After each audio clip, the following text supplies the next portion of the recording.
The company that defined enterprise computing for half a century missed the most important infrastructure shift in its history because it was too profitable to notice. In 2005, IBM controls the data center, the servers, the mainframes, the storage, the middleware, and the multi-year contracts that lock in Fortune 500 companies at premium margins. The business model is built on selling integrated systems, charging for consulting, and making it nearly impossible for clients to leave once the infrastructure is in place. That same year, IBM exits the PC business, selling its division to Lenovo for $175 billion because consumer hardware margins are too thin and the real money is in enterprise infrastructure. While IBM doubles down on physical data centers, a startup called Amazon Web Services begins renting virtual servers by the hour, and the entire model IBM spent decades building starts to become obsolete. The king of enterprise. The boardroom presentations in 2005 show the same slides that have worked for decades. IBM is the infrastructure. In corporate data centers across the world, the servers are IBM. The mainframes are IBM. The storage arrays are IBM. The middleware that connects enterprise applications is IBM.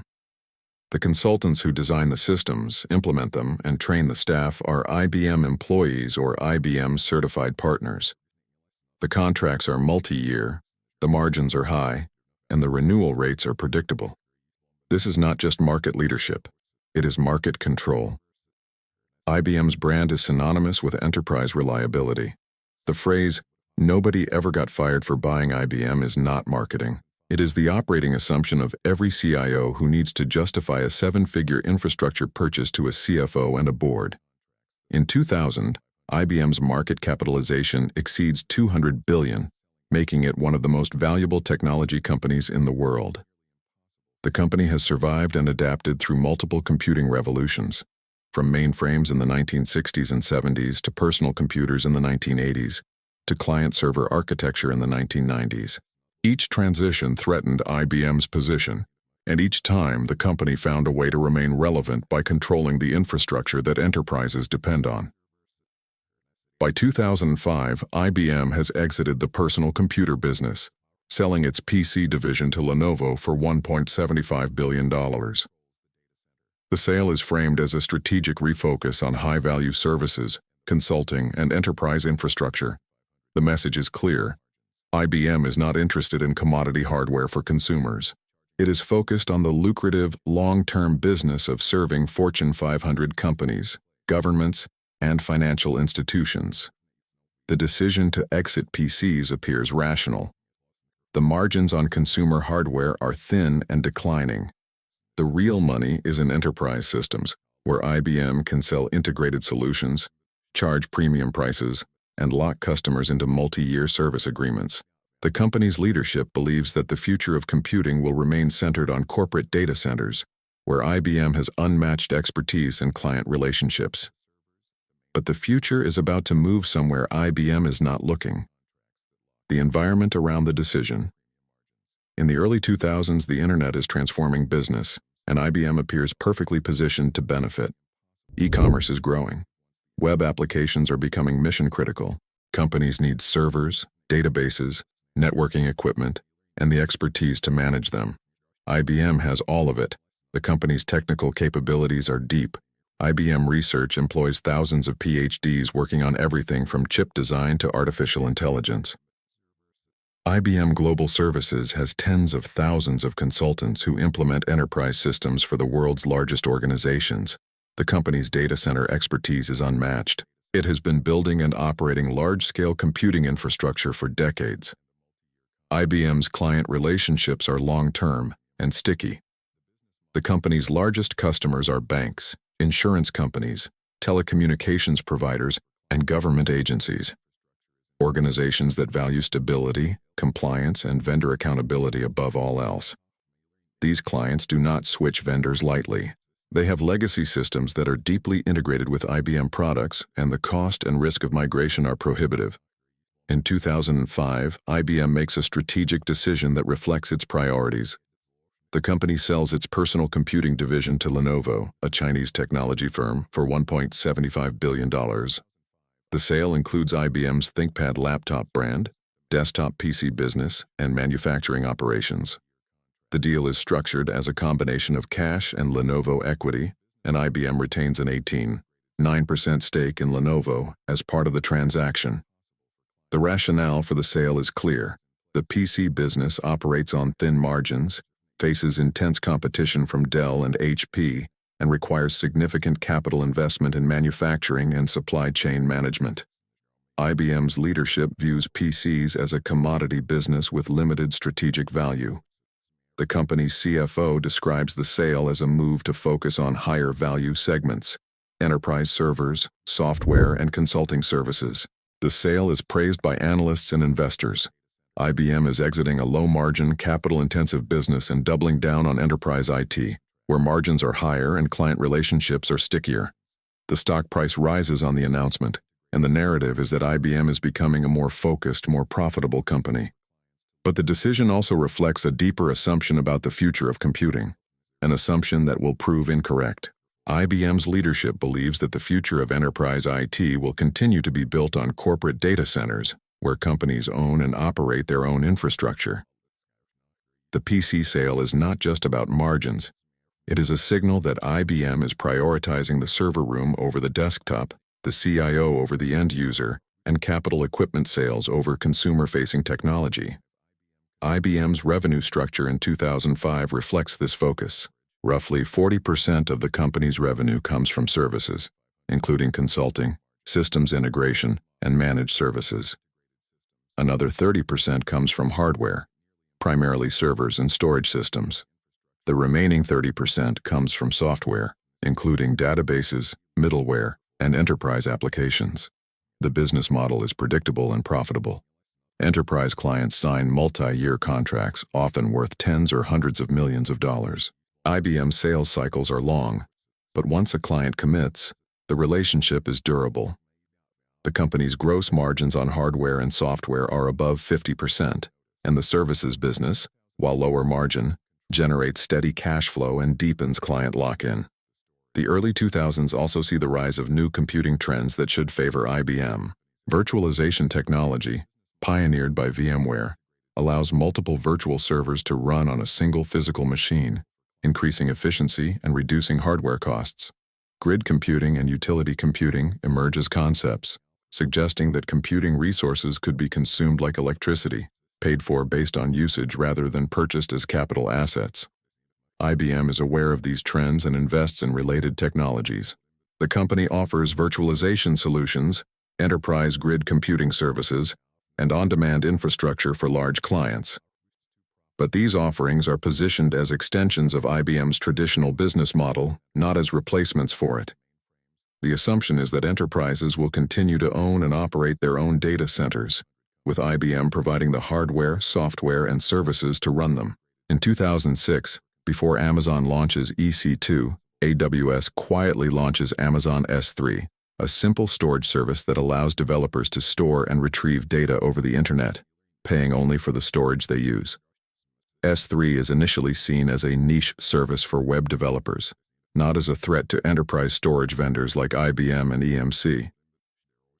But S3's pricing model and pay-as-you-go with no upfront commitment represents a fundamental break from the capital expenditure model that IBM depends on. IBM's leadership does not see S3 or the soon-to-follow EC2 as existential threats. Amazon is a retailer. AWS is a side project. The enterprise market, IBM believes, requires the kind of integrated solutions, compliance certifications, and hands-on support that only established IT vendors can provide. That assumption is about to be tested, and it will fail. The revolution begins.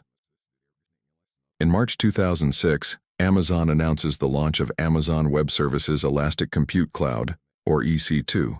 The service allows customers to rent virtual servers by the hour, paying only for the capacity they use. There is no upfront capital investment, no procurement process, and no need to manage physical hardware. Customers can provision servers online in minutes and scale capacity up or down based on demand. The launch is met with skepticism in the enterprise IT industry. Amazon is an online retailer, not a technology company. AWS is seen as a side project designed to monetize Amazon's excess data center capacity. The service is targeted at developers, startups, and small businesses, not the Fortune 500 clients that IBM serves. Inside IBM, the response to AWS is dismissive. Amazon does not have enterprise sales relationships. It does not have consulting services. It does not have multi-year service contracts or compliance certifications. AWS is priced far below IBM's cost structure, which suggests to IBM's leadership that Amazon is either operating at a loss or serving a completely different market segment that does not threaten IBM's core business. The assumption is that enterprises will not trust critical workloads to a retailer's infrastructure, and that the complexity of enterprise IT requires the kind of integrated solutions and hands-on support that only IBM can provide. But the market begins to move. Developers and startups adopt AWS rapidly because it eliminates the capital expense and lead time associated with traditional infrastructure. A startup can launch a web application on AWS in hours, scale it to millions of users, and pay only for the resources consumed. The economics are transformative, and the speed of provisioning is unlike anything available from traditional IT vendors. In 2008, Microsoft launches Azure, bringing its enterprise relationships and software ecosystem into the cloud. Microsoft's pitch is different from Amazon's. Azure is positioned as an extension of Microsoft's existing products: Windows Server, SQL Server, and development tools, allowing enterprises to run familiar applications in a cloud environment. The integration with Microsoft's software stack and its established sales channels give Azure credibility with enterprise IT departments. In 2009, Google enters the cloud market with Google Cloud Platform, leveraging its massive data center infrastructure and technical expertise. Google's approach is more focused on developers and data-intensive workloads, but it adds a third major competitor to a market that is beginning to grow exponentially. IBM watches from the sidelines. The company does not launch a competitive cloud infrastructure service in 2006, 2007, 2008, or 2009. It offers some cloud-related products, but they are fragmented, not competitively priced, and not integrated into a coherent platform. IBM's leadership continues to believe that the cloud is a niche market for small customers, and that the real enterprise business will remain in traditional on-premises infrastructure. That belief will cost IBM hundreds of billions of dollars. The frozen giant. The failure to respond to AWS and Azure is not the result of ignorance. It is the result of organizational structure, incentive systems, and the fear of cannibalizing existing revenue. IBM's hardware business generates billions of dollars in annual revenue and operates at gross margins above 50%. Selling a server to an enterprise customer is a high-margin, high-value transaction, often bundled with software licenses and multi-year service contracts. If IBM builds a cloud platform and encourages customers to move workloads to the cloud, those customers will buy fewer servers. The hardware business resists any initiative that would reduce demand for its products. IBM's services business faces a similar conflict. The company's consulting revenue is built on long-term engagements where IBM consultants design, implement, and manage custom IT solutions for large enterprises. These engagements are labor-intensive and highly profitable. Cloud computing, with its emphasis on self-service and standardized infrastructure, threatens to commoditize the services that IBM charges premium rates for. The sales force, trained to sell multi-million-dollar deals to CIOs, is not equipped to compete in a market where customers provision infrastructure online without talking to a salesperson. IBM's go-to-market strategy is built on relationships, proposals, and negotiated contracts, not on self-service platforms and credit card transactions. Inside IBM, there are debates about how to respond to the cloud threat. Some executives argue that IBM should build hyperscale data centers and compete directly with AWS on price and scale. Others argue that cloud infrastructure is a low-margin commodity business that does not align with IBM's strengths, and that the company should focus on higher-value offerings like hybrid cloud, analytics, and artificial intelligence. The debates continue for years, and no clear strategic direction emerges. IBM launches cloud services, but the investments are incremental, not transformational. The company does not commit the capital required to build hyperscale infrastructure at the scale of AWS. It does not restructure its organization to prioritize cloud. It does not price its cloud services aggressively to win market share. Meanwhile, the cloud market grows at a pace that exceeds even the most optimistic forecasts. Between 2010 and 2015, AWS grows at compound annual rates above 40%. Azure, starting from a smaller base, grows even faster. By 2015, the global cloud infrastructure market exceeds $50 billion in annual revenue, and it is on track to surpass $100 billion by 2020. IBM's share of that market is minimal. The company reports cloud revenue, but much of it comes from legacy services rebranded as cloud rather than true public cloud infrastructure. IBM is not winning new enterprise workloads at scale, and its existing clients are increasingly adopting AWS and Azure for cloud migrations. The decision to protect legacy businesses rather than cannibalize them in pursuit of cloud market share reflects a failure of strategic vision.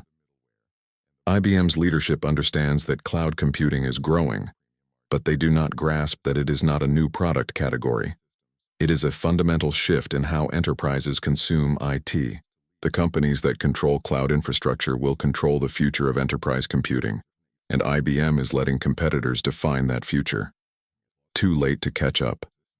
By 2020, the cloud market has clear winners, and IBM is not one of them. AWS generates more than $45 billion in annual revenue, growing at rates above 30%. By 2026, AWS revenue exceeds $90 billion annually, making it one of the largest and most profitable technology businesses in the world. AWS's operating margins are above 30%, and the business alone is worth more than IBM's entire market capitalization. Azure generates more than $30 billion in revenue by 2020, and by 2026, that figure exceeds $60 billion. Azure is Microsoft's fastest-growing business segment, and it contributes significantly to Microsoft's market capitalization, which surpasses $3 trillion. Google Cloud, despite being a distant third, generates more than $30 billion in annual revenue by 2026. Even Google's cloud business, which is less profitable and smaller than AWS and Azure, rivals IBM Cloud in scale. IBM Cloud generates approximately $20 billion in annual revenue by 2026, much of which comes from legacy services rebranded as cloud rather than true hyperscale public cloud infrastructure. IBM's market share in public cloud infrastructure is below 5%, and it continues to decline. The financial consequences are severe. IBM's total revenue falls from over $100 billion in 2011 to below $60 billion by 2020. The company's market capitalization, which exceeded $200 billion at its peak, falls to around $160 billion by 2026. IBM is worth less than it was 2 decades earlier, while Amazon's market capitalization exceeds $1.7 trillion and Microsoft's exceeds $3 trillion. AWS alone. A single business unit within Amazon is worth more than all of IBM. The 2019 acquisition of Red Hat for $34 billion is IBM's most expensive bet, but it comes too late to change the trajectory. Red Hat is a respected name in open-source software, and its OpenShift platform is widely used for hybrid cloud deployments. But the acquisition price reflects how desperate IBM has become. The company is paying a 63% premium over Red Hat's market value, and the deal is financed with cash and debt, putting pressure on IBM's balance sheet. The acquisition does not reverse IBM's decline. Red Hat's revenue grows modestly after the deal closes, but it does not offset the declines in IBM's traditional businesses. More importantly, Red Hat's customers are increasingly running OpenShift on AWS and Azure, not on IBM Cloud. IBM is paying $34 billion to acquire a company whose products enable customers to avoid IBM's own infrastructure. By 2021, IBM acknowledges that its traditional business model is no longer viable. The company announces that it will split into 2 separate entities. The new company, called Kyndryl, will focus on managed infrastructure services, the legacy IT outsourcing business that generates steady cash flow but limited growth. The remaining IBM entity will focus on hybrid cloud and artificial intelligence, with Red Hat as its centerpiece. The spinoff is completed in November 2021, and Kyndryl begins trading as an independent company. Kyndryl inherits 90,000 employees and approximately $19 billion in annual revenue, but it also inherits a declining business model. The company's clients are enterprises that are slowly migrating away from on-premises infrastructure toward cloud platforms, and Kyndryl's role is to manage that transition, a transition that ultimately reduces demand for Kyndryl's own services. The split is framed as a way to unlock value and allow the cloud-focused IBM to move faster, but it is also an admission of failure. The company that once controlled enterprise computing is breaking itself apart because it cannot compete as a unified entity. The human cost of IBM's decline is substantial. Between 2015 and 2021, IBM reduces its global workforce by more than 100,000 employees through layoffs, voluntary departures, and the Kyndryl spinoff. Many of the departures are experienced engineers, sales professionals, and consultants who leave for competitors or for cloud-native companies. The brain drain weakens IBM's ability to compete as the talent that once gave the company its edge migrates to AWS, Microsoft, Google, and startups. The decline extends beyond financials and headcount. IBM's brand, once synonymous with innovation and enterprise leadership, becomes associated with legacy systems and slow adaptation. In 2018, IBM is removed from the Dow Jones Industrial Average, ending a presence that dated back to 1979. The removal is symbolic, but it reflects a broader reality. IBM is no longer considered representative of the American economy or the technology sector. The company struggles to attract top technical talent, as engineers and product managers prefer to work at cloud-native companies building the future rather than managing the past.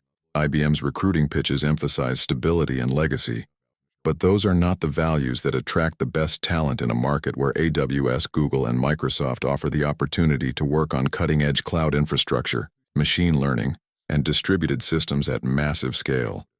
By 2026, the gap between IBM and the cloud leaders is not narrowing, it is widening.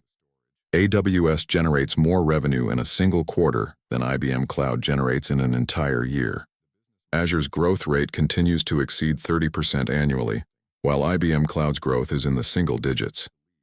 Google Cloud, despite being less profitable than AWS and Azure, is investing aggressively in infrastructure and gaining market share at IBM's expense. The decline is not just financial, it is existential. IBM is no longer a company that defines the future of computing. It is a company managing a portfolio of legacy businesses, hoping to find a path to relevance in a world that has moved on. The data centers IBM built are still there, but the workloads have moved. Enterprises still use IBM products, but they are migrating to AWS, Azure, and Google Cloud.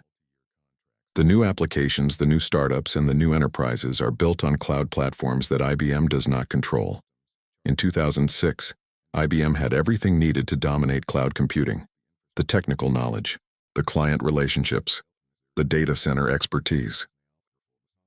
But the company hesitated, protected its legacy businesses, and dismissed a retail company entering enterprise IT as not serious. By the time IBM recognized the threat and tried to respond, the market had already decided. The cloud revolution happened without IBM, and the cost of that absence is still being calculated. AWS generates more revenue in a single quarter than IBM Cloud generates in a year. The servers IBM sold in the 1990s are still running in some data centers, but the future is somewhere else, and IBM is not in it.